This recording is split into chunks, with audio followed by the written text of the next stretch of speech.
So I've had a request about how you make the lightest white loaf. So I'm going to try and talk you through it. I've got all my dry ingredients. It's all in the recipe, but they're in the bowl of my food mixer with a dough hook.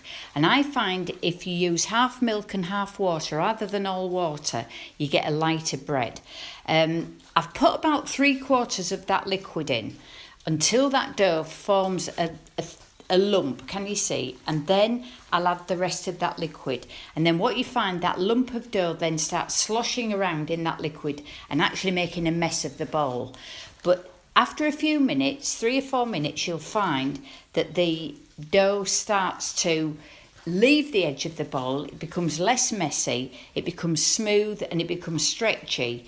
And at that point, you can switch up the heat a bit, give it a good bang around, and then you can take it out of the machine.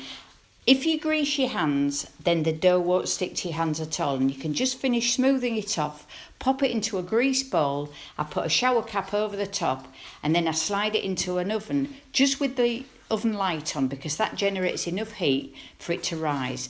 When it's doubled in size, then you can take it out, just shape it around on your worktop a little bit, and here I'm just shaping it into a bloomer. Can you see how I'm doing it?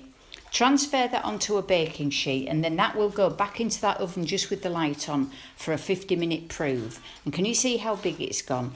I'm just now going to spray it with water, slash it in 3 places with a sharp knife, a sprinkling of flour, bake for 30 minutes. Nothing wrong with that.